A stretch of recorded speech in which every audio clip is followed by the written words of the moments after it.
right, ladies and gentlemen, namaskar and a very warm welcome to everyone. Leaders are people who make things happen. And when I see people who really excel in their career or excel in life, I notice that they have a strong passion for what they do. And that passion makes a world of difference. And having interacted with CXOs for over 2 decades, I realized that there's so much that goes on in their lives that if CEO Lounge were to document them, we could create our own Netflix.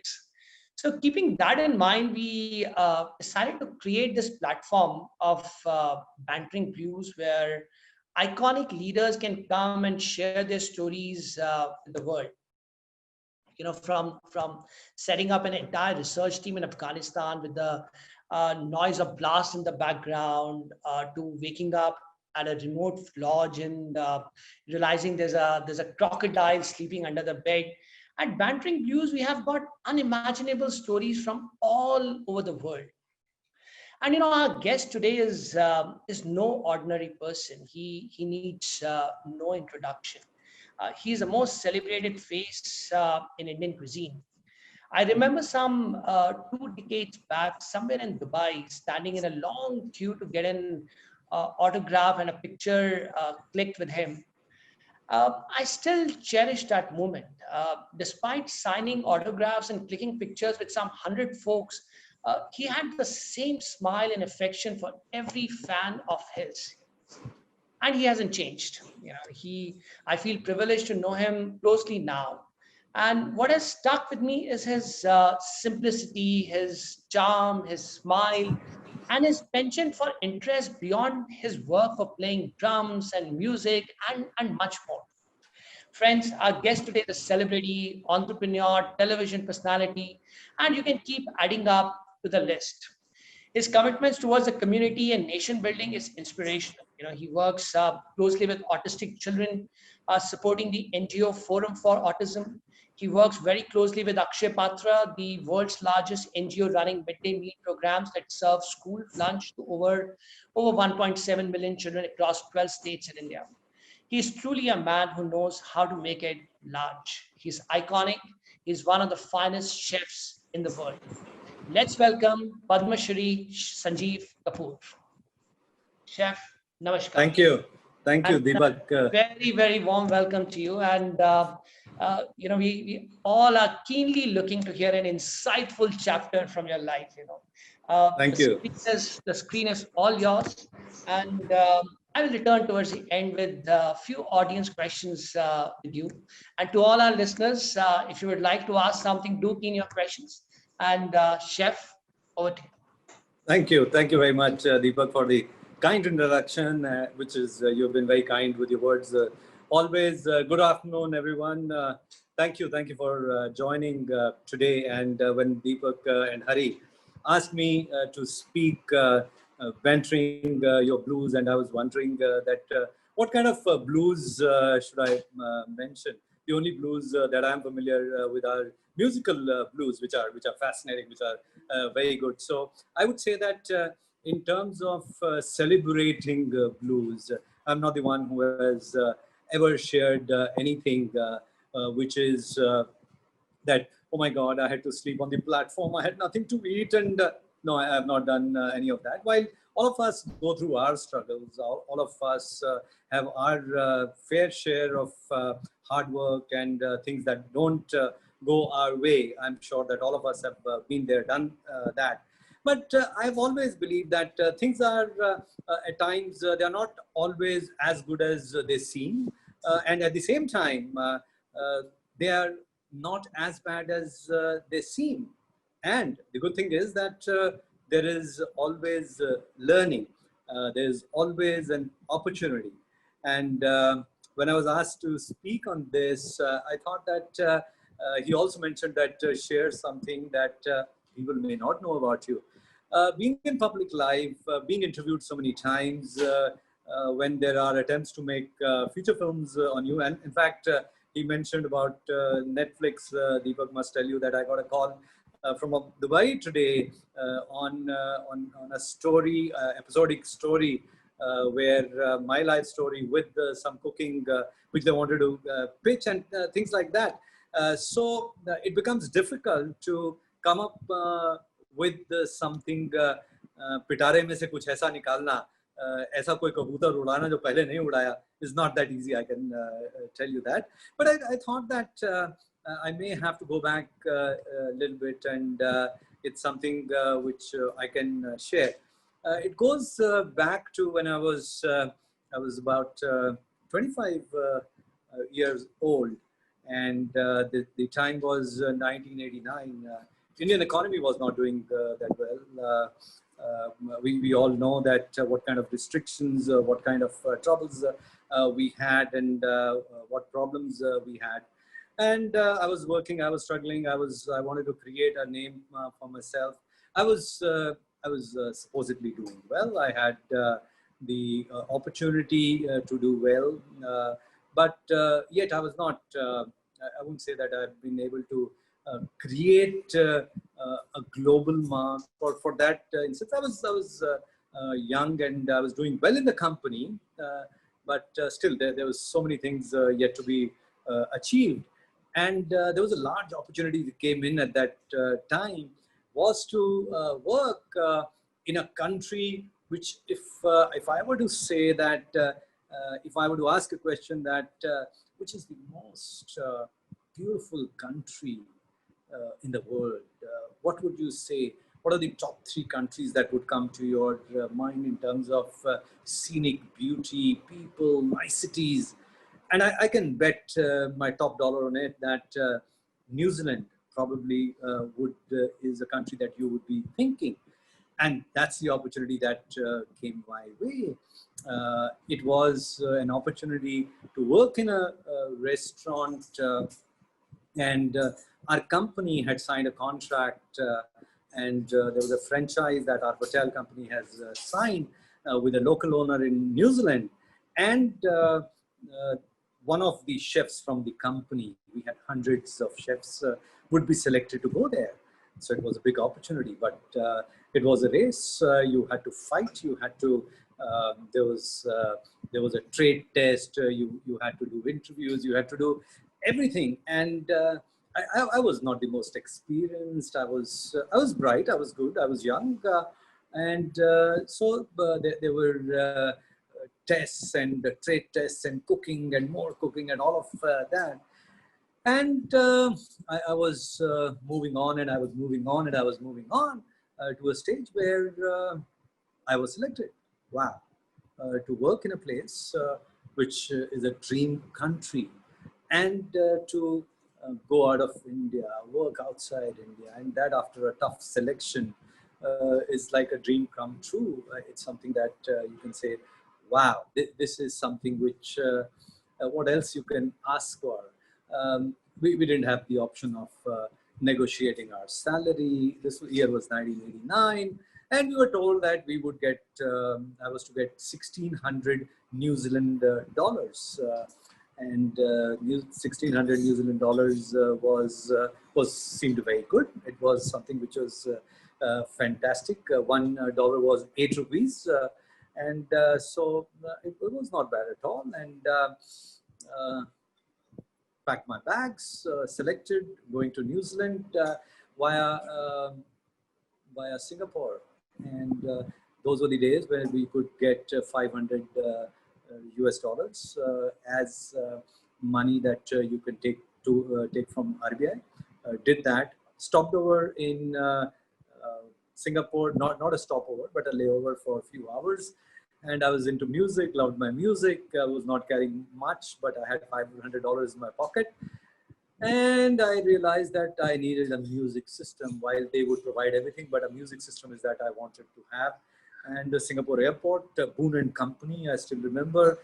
I looked something which was $150, looked very nice. And I said, okay, let me see something. I have $500 and found something that was $300 worth. I said, let me try and get something better. And I found something which was for $650. A stereo system, nice, beautiful stereo system for me at that time. And but I didn't have. But I had a colleague who was traveling with me, Rakesh Mehra. I borrowed $150. I said I would at the end of the month, when I would get my salary, I would return it to you. And I took that $650 with a studio in tow. I go, and next stop was Sydney Airport. There were no direct flights. There's still no direct flight to New Zealand. We had to go to Wellington. And at Sydney, first time in Australia, first time outside India, and such a great feeling.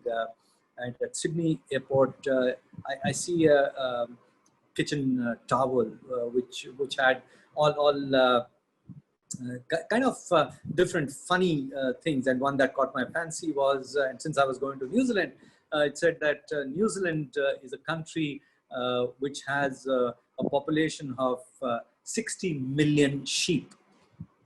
3 million of them think they are human. And that's what Aussie and Kiwis, that's how they fought back then. Anyway, next stop, go to New Zealand. And we reached there. And same day from airport, we go to our house. And it's a beautiful house in our neighborhood, which is fancy. We go into the house, and there is nothing in the house. There's no furniture. There was nothing.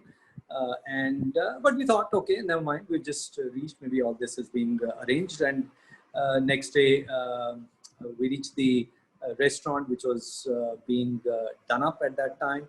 We meet the owner for the first time. And what do we get? We thought, okay, wow, there would be a big welcome. And first, why did you come so early? Restaurant is 1 month away. I said, no, but our company sent us. They said we are needed, and we don't know. Anyway, so that was our welcome. And the way we were shouted at, we thought that, okay, this is not the best welcome that we were looking at, but never mind. Beautiful sunshine, beautiful city, beautiful country. By the end of the day, we asked him, we didn't see any furniture in the house, so we have to sleep, and we need some furniture and beds and mattresses, and house also does not have curtains, and the answer that we get is, but yeah, it has carpets. I said, yes. And said, it has water. Yes. It has heating. Yes. It has hot water. Yes. But there's no furniture because our contract said that accommodation would be reasonably furnished.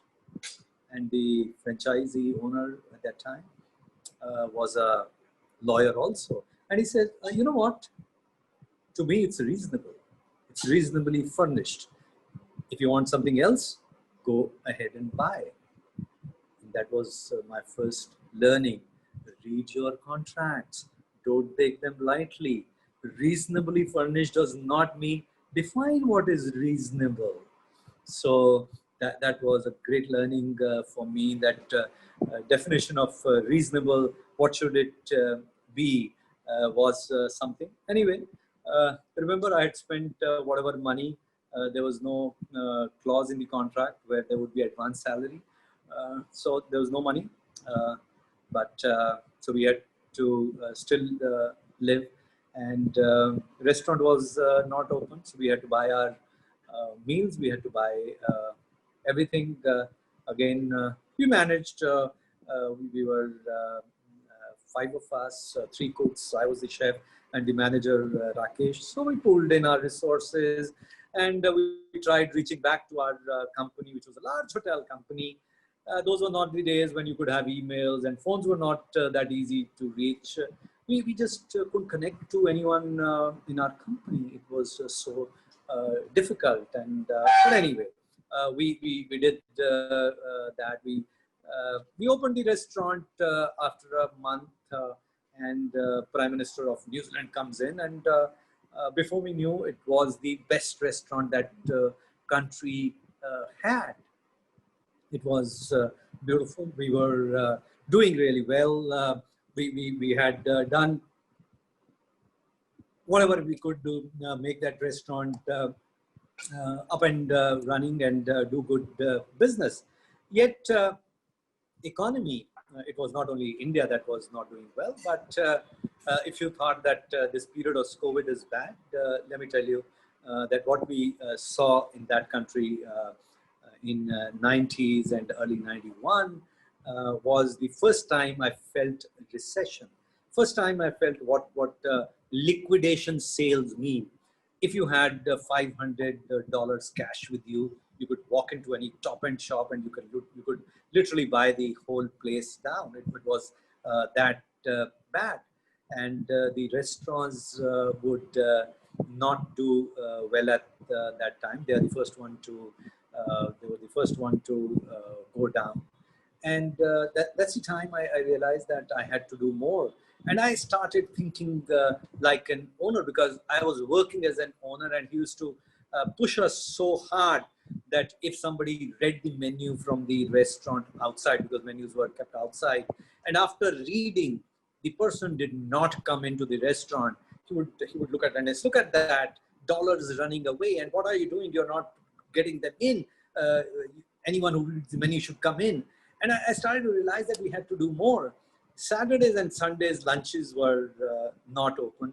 I would suggested to the owner that, you know what, I can teach how to cook people, and we can charge $20 a person, and people who would come in. You cook 10 and I keep 10, and I would work extra. And he said, no, if we start teaching Indian food, why would they come to us? And I said, no, it does not work like this. I think it'll work. It'll give us extra dollars, and extra dollars caught his attention, and we agreed on that. And I started cooking classes, and we started to do well, not only through revenue through classes. People started to build a bond, and they would say, oh, this is the restaurant that I learned from, and they would have their birthday parties and things like that. And people would come into our restaurant, more restaurant revenue. And all around us, restaurants were shutting, shops were shutting. And there was a lot of pressure on cost and extra revenue and all of that. The building that we were in, offices were shutting. The door, there was a shop next door which shut down. And I spoke to the owner. I said, you know what, I think we should take the place next door. And he said, what do you mean? I said, I think we can go to the building owner and say that we want place rent-free for 2 years, and I will create another cuisine. I will serve it from the same kitchen, which we can connect, and don't invest too much, but let's do that, and you pay me something extra. And because I was looking at my survival, I was looking at making more money, but yet I had to give him more money, and that's the only way we both could survive. And again, he thought that was a good idea, and no extra kitchen help, no extra burden on him. With little bit of money, we got the place rent-free for 2 years, and we opened a restaurant. So we had an Indian restaurant, and next door we opened an African restaurant called Zanzibar, and we created. We put a live band, and I used to teach his son percussions, and we would play, and we would bring more people, and we did well from there also. Suddenly, I was darling for the restaurant owner, because I was earning more money for him. While all this was happening, my colleague Rakesh was the manager. The owner said that, you know what, we don't really need him, and he's an extra cost. And I said, yeah, whatever. His contract is for 2 years. You do whatever, but do not ill-treat him. So while I was given a Mercedes car, I was getting check signing facilities, I was being given everything, and the manager was harassed, and that was not something that was acceptable to me. And I would say that, don't do this. This is not right. This is not how things should be. That you don't want to renew his contract, that's okay, but don't do this. And he at that time, the owner thought that here is a young chef whose future is in this country. He's doing well here. I had created a name for myself, and he had promised me permanent citizenship of that country, and that was a dream come true for anyone. And I felt that it is something where all that it is okay with me, but my colleague should not be ill-treated. His family should not be ill-treated.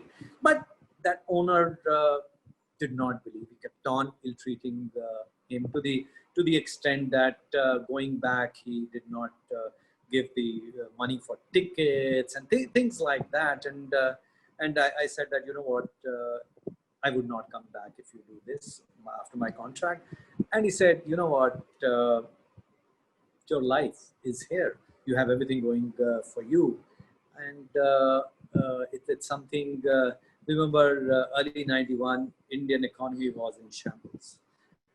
There was nothing going right. Opening of economy had not happened. And here, the only good thing that had started, we could see at that time for us, because we were working outside, was rupee was devalued. Devaluation was done. So we were, for same dollars, we were getting more salary, right? But still, I said, no, this is not right. So our owner said, no, everything is there for you, but not for him. And I said, you know what, I will not come back. I will not come back because you're ill-treating my colleague. And I believe that while my future is something that is good in this country, and you are making all of that sure, but I will not come back. He said, you know what, go take your vacation, and you have the return ticket, you will come back. And I know this, you will not stay there. I said, you don't know me. I will not come back, because if you can do this to my colleague, you can do this to me tomorrow. And no matter what is in store for me, my values, my ethics, my principles do not allow me to come back. And I came back after finishing my tenure. I never went back. I did not go back. Rakesh and I, we're still very good friends. His son's wife, we are like family. And I can tell you that while I may have had a great life in New Zealand, I would be a citizen of New Zealand. I would have enjoyed that fresh water, everything of that country. But to me, I think the values that I had been brought up with, justice, fellowship, friendship, were more important than my future. And I can say that for me, over when I came back, I could not be stopped. India started to open up, and by 92, early 92, Z started a new TV channel. There's an opportunity that I got for one episode, and that one episode, I converted that opportunity from one episode to 19 years of loyalty to one TV channel with one show. And through that, brick by brick, keeping my principles intact. And I would say that the learning over the years that I got in New Zealand and after that is something that I treasure. While I may not have lived in New Zealand, but now, based on the principles, based on what I have believed in, today I'm sure I can buy a pristine island as beautiful, if not more, as New Zealand. And I can say that the journey for an entrepreneur, the entrepreneurship learning that I got in New Zealand, that I would still cherish. I still read my contracts really, really well, and I understand what is reasonable and what is not. Thank you very much.